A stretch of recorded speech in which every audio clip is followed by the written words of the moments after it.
Yeah, Mr. Zaid, good morning, sir. Good morning, Welcome. Peter. Mr. Zaid is the MD and CEO of Sacofa.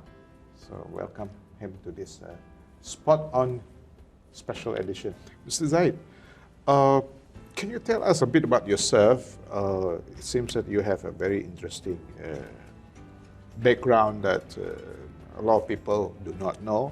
Perhaps you want to share with Sarawakian, our readers and our listeners out there a bit about yourself.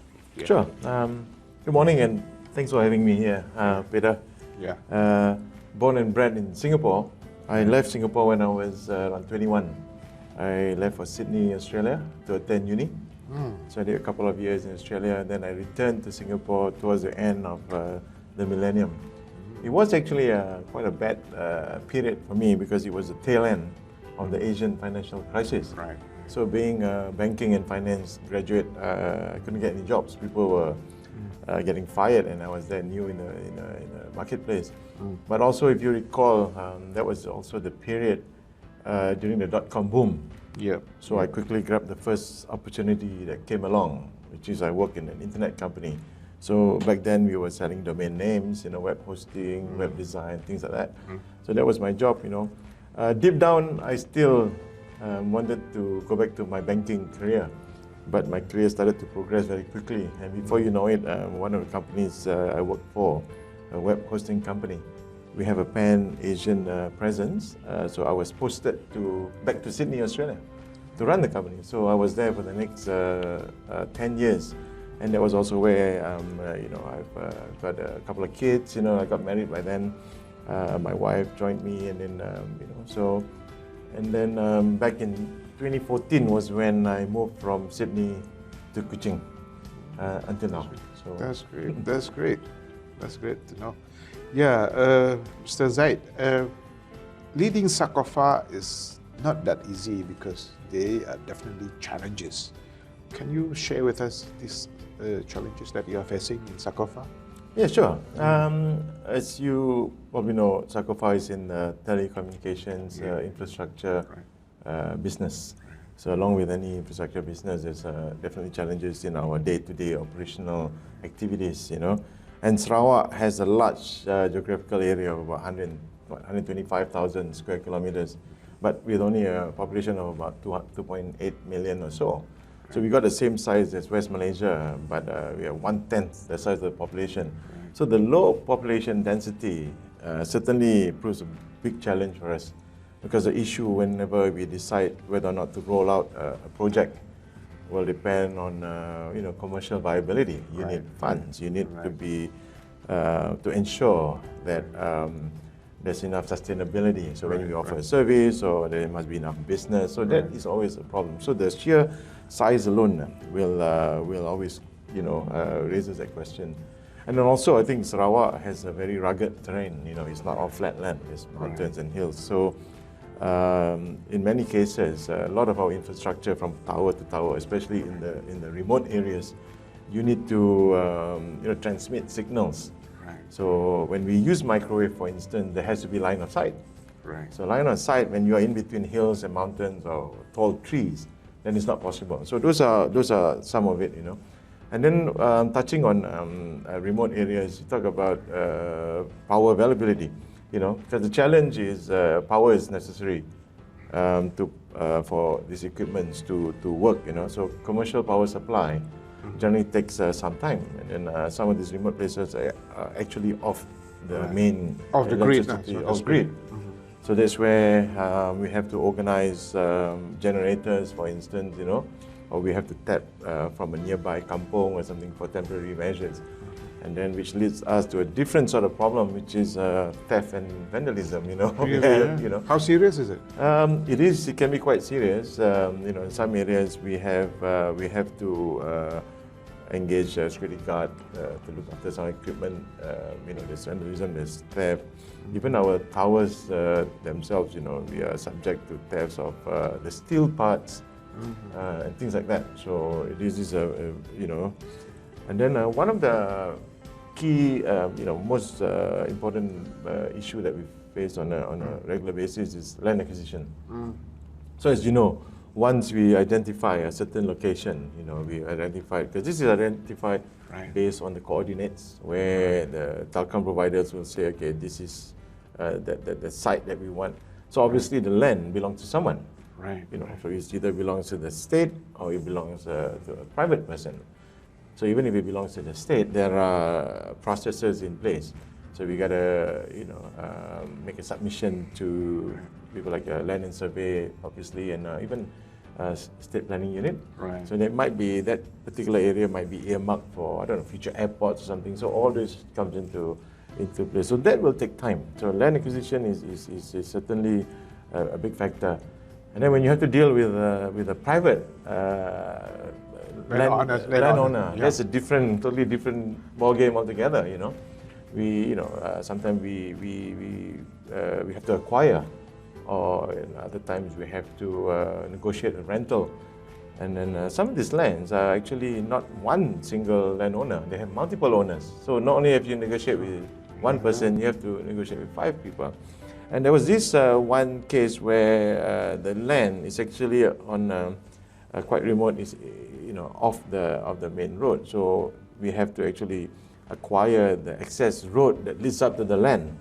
So that access road means it crosses 10 different owners of land. Oh my God. Yeah. So I have to, subdivide, do certain things. That is on the rural area. If you look at in urban areas, we have a different set of problems. Urban areas, we do face some protests. I mean, generally speaking, people are uncomfortable to live near the tower. They're uncomfortable when the tower is next to a school. So there is this misconception of tower, the emissions of radiation being harmful for the health. Can be, sometimes they go as far as claiming it can be cancer causing and things like that. So that is a big headache for us. So what's the myth about this radiation again? Okay. Yeah. So see, it is common for people to have misconceptions and misunderstandings when there is a lack of knowledge. So my team and I, especially my corporate comm team, we always engage in forums and events to educate people. So basically, there are 2 types of radiation. So one is ionizing, one is non-ionizing. So the ionizing one is the one in higher frequencies beyond ultraviolet that can actually penetrate the skin and break the chemical bonds in our cells. Okay, these are the examples, like say, for instance, X-rays. So X-rays, this is why they regulate X-rays. You can't just have X-rays, they ask you to declare if you're pregnant and things like that, because those are the ionizing ones. And then when it comes to mobile telecommunication signals, this falls under the category of non-ionizing. So what it means is these are the lower portion of the frequency spectrum that is not so intrusive, that is not does not have the energy to alter, the chemical bonds in the body. Yes. Yeah. So and this is where the telecommunication signals operate, and you talk about RF, radio frequency, or electromagnetic frequency, EMF. The ones in Malaysia, we abide by a very, very strict standard. We conduct tests regularly by the Malaysian Nuclear Agency. So we ensure, in fact, the results prove that our emissions are around 790 times lower than the standard set by the World Health Organization. We take readings. We've done almost, just in the past couple of years, at least close to 50 tests. And the highest reading came up to about 0.56%, which is less than 1% of what is harmful. There was one interesting study which we did involving household and office items like the printers and even your lamps and stuff. So surprisingly, the reading from those printer scanner is actually higher from the tower. So that is the myth that we have to deal with on a very regular basis. So as far as Sacofa is concerned, whilst we are very focused to want to quickly construct infrastructure, we are very strict about the health and safety. Like for instance, like I live in very close proximity to a tower. There's one tower right, I can see it from my bedroom window. So, and I have children also, so we are very, that should be proof to people that we never compromise on safety and health. Right. Mr. Zaid, so far, Sacofa has been in operation for about 20 years, if I'm not mistaken. How many towers actually you have built? Right now, when we first started about 20 years ago, I think Sarawak has roughly about 300 towers. So over the years, we have rolled out quite a fair bit. We are right under, just under 2,000 towers now in totality. At the present at the moment, all throughout Sarawak. That's good. That's good. So, what's your future plan, Mr. Zaid? Sacofa's future plan? Well, the plan for Sacofa, I think the strategy for us, especially at this point in time, is to expand the business beyond Sarawak. Beyond Sarawak? Yeah. So for the last neighboring countries? Yes, we will start off with the neighboring region. I mean, if you look at Borneo, for instance, we are in the land of Borneo. Right. So our close neighbors will be Kalimantan and Brunei. So that'll be the immediate start. Then, see what we have at the moment, apart from towers, we have fiber optic cables. So if you look at the Sarawak land, Sacofa has about more than 11,000 kilometers of fiber from south right up to north, going past Limbang, Lawas, Sabah into Brunei onto Sabah. So that's one. And then we also have an asset which is the submarine cable, which connects east to west Malaysia, from Kuching to Mersing in Johor. So you own that? We own that. So we have a submarine cable that connects, our landing station here is in Buntal, and then it connects to Mersing in Johor. And then through various partnerships we have from Johor that runs another submarine cable to Singapore and Batam. So as we speak, our strategy is to expand outside of Sarawak. So with those existing assets, existing connectivity, we are looking at a different sort of regional role. I also have a small presence in Kalimantan, north of Kalimantan. For licensing purposes, we have a company in there. And then right now we have a couple of 100 meters of fiber optic also. And that's good news for us because, as you know, the Indonesian government has announced that they're going to move the next capital will be in Kalimantan. So this is a good opportunity for us because it's right next door to Sarawak, And as we speak, I'm also looking at several opportunities in West Malaysia.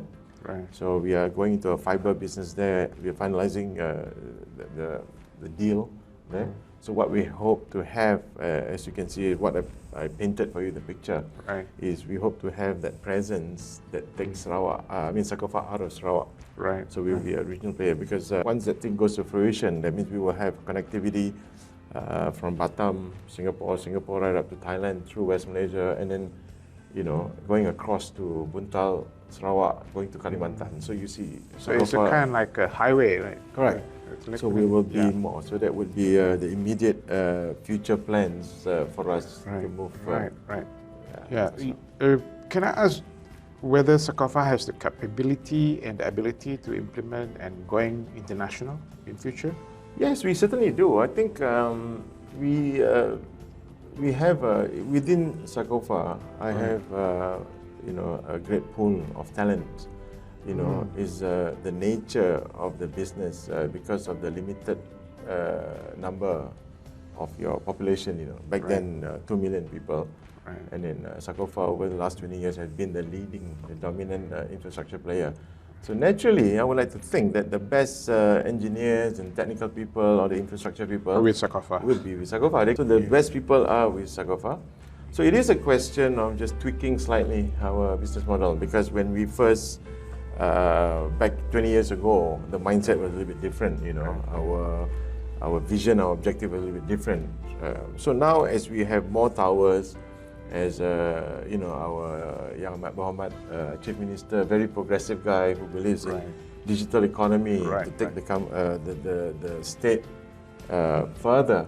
So the whole vision has changed. So do the staff in Sacofa. They need to change that to look more. We cannot be hero kampung all the time. We have to start, like for instance, our cable landing stations. Cable players include people like Facebook, people like Google, So these are potential customers of ours, potential clients who will land their cable there, and then, you know. So these are exciting times. So I'm very fortunate. I have a small pool of talent in Sacofa. We have a relatively small team considering the area we're covering. We have less than 200 people to look after all of Sarawak. But there's an important reason why we're doing that, because we deal a lot with the vendors, the contractors. So I could, for instance, like rolling out towers, right? We do not do it ourselves. So what we do is whenever there's a project, we ensure that we share the pie. We have a registered, I think over 120 contractors that's registered with us to do all this work, you know, lay fiber, construct towers. So this is to ensure that, you know, like I said, you know, we share what we have. Looking at Sacofa and looking at your own interesting background, what do you think about? You say you are from Singapore and you are international citizen. Now you're working in Sarawak. How do you find Sarawak anyway? I actually love Sarawak. I get asked this question a lot. You know, I mean, I was born and bred in Singapore. Right. I live in Sydney, so these are very, you know, people always say, how do you find Sarawak? You know, very quiet and all. I think after living in those cities, you know, especially having the kind of job, you know, high pressure job that I have, quiet is actually a good thing. Yeah. In fact, I have 5 children ranging from 6 to 16, so it's never quiet actually. So, and then prior to the MCO, my work involves traveling. So I do travel quite a fair bit, especially to KL, Singapore, Jakarta. I go to China quite a fair bit, and then occasionally we go to Europe for these conferences. So I find myself in the last 6 years to actually look forward when I'm back in Sarawak. You know, that the car ride from the airport to my place. Right. I live in this area that my view is actually the mountains. You know, so in all those places that I lived before, it's hard to get that sort of, you know. So I think Sarawak is certainly a beautiful place. You know. The people are very nice. Multiculturalism is certainly one of the more successfully implemented policy across everywhere else. Because over here, you almost do not care whether the person is Chinese, Malay, Dayak, you know. That was the first surprise that I got when I came here. That is certainly a good thing. I'm loving it here. Yeah. Right, that's great. Last but not least, can you have a message for our readers and our listeners out there? Well, I think you're very lucky. I think I think you're very lucky because Sarawak is a nice place, and the people are, you know, sophisticated and you know. But maybe one of the things that I want to stress is I think we are all of us are going through this unprecedented period, this COVID. I think none of us have seen this in our lifetime. So I just would like to remind myself and remind everyone that although Sarawak has done well overall, if you compare to the rest of the cases in the world, we have done well with containing the cases, but we should still be mindful. I think Christmas is around the corner. I think there's this, you know, we all want to go out and party, but I think we should still be mindful and bear in mind that the COVID is far from over. I remind my staff in Sacofa as well. So, you know, we're very fortunate to be in Sarawak, and I think I just want to wish your viewers, you know, to stay safe and well all the time. And last but not least, to have a Merry Christmas and a Happy New Year. So, yes. Yeah. So thank you very much, Mr. Zaid, for your time this morning. Yeah.